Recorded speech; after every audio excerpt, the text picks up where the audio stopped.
Ke informasi berikutnya, pemirsa Satgas Pangan Direktorat Kriminal Khusus Polda Jawa Barat mengungkap produksi dan peredaran beras yang tidak sesuai standar mutu alias oplosan. Satgas Pangan Polda Jawa Barat menemukan 12 merek beras premium yang melanggar aturan serta menetapkan 6 orang sebagai tersangka.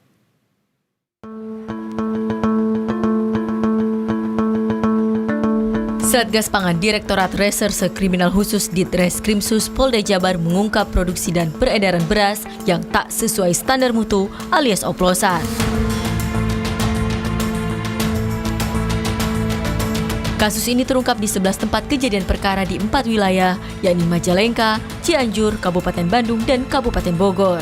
Satgas Pangan Polda Jabar menemukan 12 merek beras premium yang melanggar aturan. 6 orang ditetapkan sebagai tersangka dalam kasus ini. Berbagai modus kecurangan pun dilakukan para tersangka, mulai dari menjual beras premium tak sesuai SNI, menjual beras premium tak sesuai dengan level karung, hingga mengoplos beras dari jenis medium menjadi premium.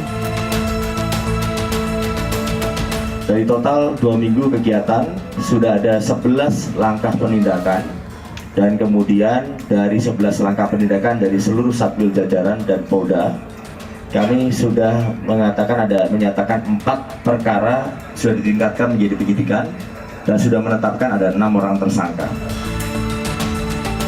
Tak hanya itu, Satgas Pangan di Polres Bogor juga menemukan praktik kecurangan pengemasan ulang, di mana beras bulog disulap menjadi kemasan beras premium. Kini, para tersangka harus mendekam di penjara untuk mempertanggungjawabkan perbuatannya. Aib Sopandi, Berita 1, Bandung, Jawa Barat.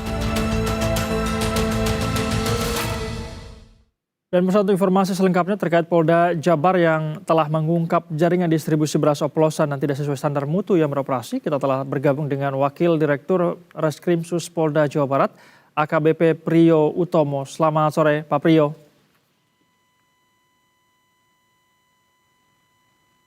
Pak Priyo, selamat sore.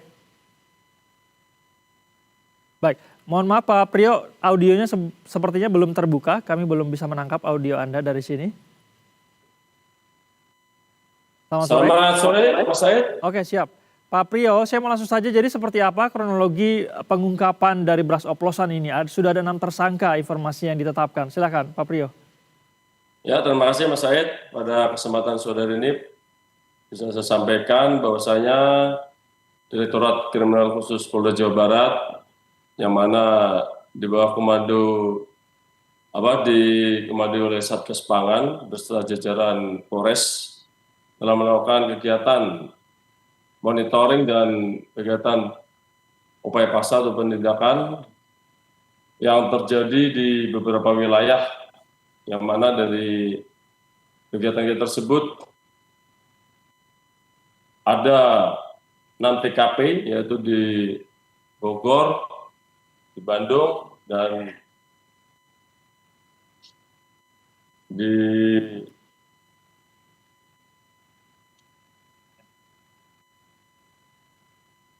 Pak Priyo. Ya, Silakan dilanjutkan Pak. dari kegiatan 11 TKP pengembangan tersebut, ada 4 perkara ditingkatkan menjadi penyidikan, yang mana dari 4 penyidikan tersebut ada 6 orang telah ditetapkan sebagai tersangka. Baik, Pak Priyo, lantas seperti apa modus operandinya? Bagaimana praktik ini dijalankan oleh para tersangka ini? Modus operandi yang dikerjakan oleh para tersangka yaitu dari para tersangka pertama melakukan usaha jual beras premium yang tidak sesuai dengan standar nasional tentang beras premium yang ditetapkan pemerintah atau Permentan nomor 31 tahun 2017 tentang kelas mutu beras dan peraturan Badan Pangan Nasional nomor 2 tahun 2023 tentang persyaratan mutu dan label beras. Yang kedua, pelaku usaha menjual beras khusus selip pandan wangi BR Cianjur, namun isinya tidak sesuai dengan label yang tertulis pada karung beras. Selanjutnya, pelaku usaha menjual beras kualitas medium dijual dengan harga beras premium. Tersangka berikutnya melakukan repacking atau pengemasan kembali beras berkualitas medium menjadi kemasan beras berkualitas premium. Yang selanjutnya itu tersangka membeli gabah dan harga 7.000 per kilo, kemudian diproduksi menjadi beras dengan kualitas medium dan diperjualbelikan dengan kemasan beras premium dengan harga 14.400 sampai 14.700 per kilo. Yang terakhir, para tersangka tersebut melakukan pembelian beras medium dan harga rata-rata 13.200 per kilo dan dijual dengan kemasan premium seharga 14.000 sampai 14.500 per kilo. Itu Mas Said.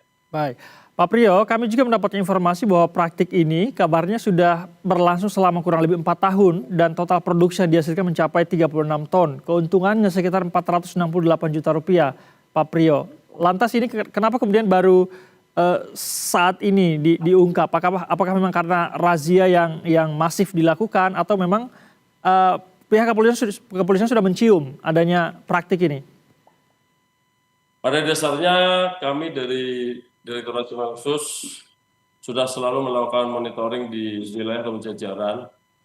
Namun karena kegiatan-kegiatan yang kami lakukan yaitu sifatnya rutinitas dan pada saat sekarang ini begitu kebijakan pemerintah melakukan untuk intensitas untuk melakukan kegiatan-kegiatan monitoring secara masif dan apabila ditemukan para oknum pelaku yang bermain curang ataupun para agen yang bermain curang segera melakukan tindakan penegakan hukum. Dari situ sehingga kami semua beserta jajaran melakukan kegiatan-kegiatan monitoring di wilayahan dan sampai ke pedesaan-pedesaan dengan bantuan informasi-informasi dari masyarakat maupun tokoh-tokoh yang ada sehingga alhamdulillah kami dari beberapa minggu melakukan kegiatan ini menghasilkan